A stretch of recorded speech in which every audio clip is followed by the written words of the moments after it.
Soyez les bienvenus. L'économie sur le continent africain, on en parle maintenant. Actuellement, le Kenya produit 140 000 tonnes de poissons, mais affiche un déficit de 250 000 tonnes.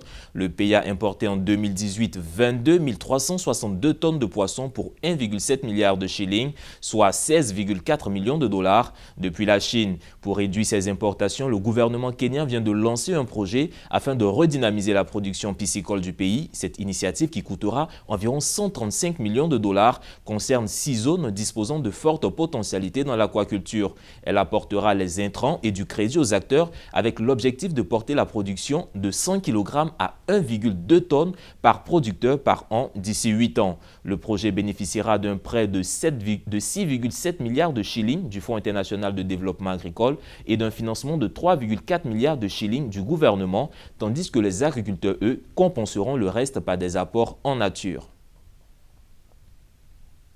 Et toujours au Kenya, la nationalisation de Kenya Airways se matérialise. Le gouvernement a mis en place un comité de pilotage chargé de diriger le processus de nationalisation de la compagnie d'ici la fin de l'année. Le patron de Kenya Airways a expliqué que des réformes juridiques et politiques devront être apportées afin que le gouvernement puisse racheter les parts des actionnaires minoritaires. Actuellement, le capital de l'entreprise est détenu par plusieurs entités. L'État kényan possède 50,1%, Carlanders Co détient 39,1%, Air France KLM émerge à hauteur de 7,95% et d'autres structures telles que Mike Maina Kamao, Gallo International et Parametric Portfolio se partagent les 2,75% restants.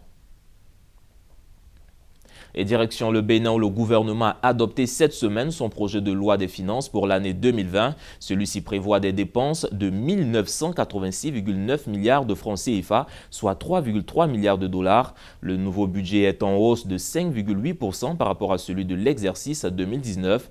Il prévoit également un déficit budgétaire de 1,8% du PIB, un chiffre en nette amélioration de 0,4% par rapport au niveau attendu à fin décembre 2019.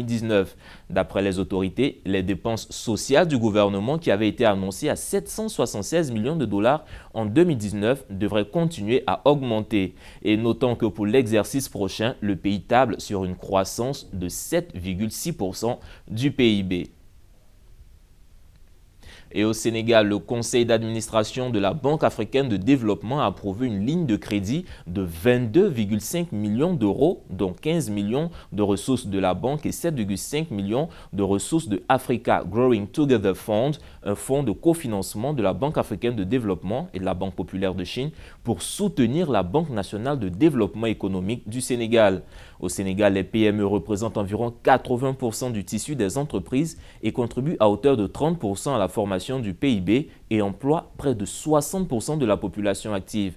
La BNDE a démarré ses activités en fin janvier 2014 pour faciliter l'accès au financement des PME et PMI et apporter des réponses globales à leurs besoins financiers. Ce financement a pour objectif donc de créer plus de 1000 emplois directs en zone rurale, essentiellement pour des jeunes. Il participera également à promouvoir l'autonomie des femmes.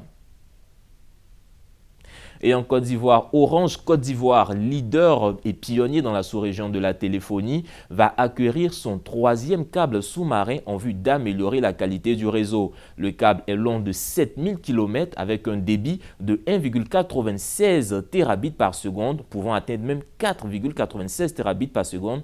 Il part du Portugal au Nigeria avec diverses stations d'atterrissement, notamment le Ghana, le Sénégal et donc bientôt la Côte d'Ivoire. Par ailleurs, l'installation de ces câbles sous-marins aura un double impact, tant au plan du business, où il permettra d'offrir une meilleure qualité de réseau aux PME, aux grandes entreprises et opérateurs de télécom et aux fournisseurs d'accès à Internet de Côte d'Ivoire, qu'au plan 4G, où elle révolutionnera la qualité de la connexion mobile. Et cet investissement est estimé à près de 180 milliards de francs CFA, environ 301 millions de dollars. Et voilà, c'est ici que se referme ce bulletin de l'économie. Agréable suite de programmes sur nos antennes.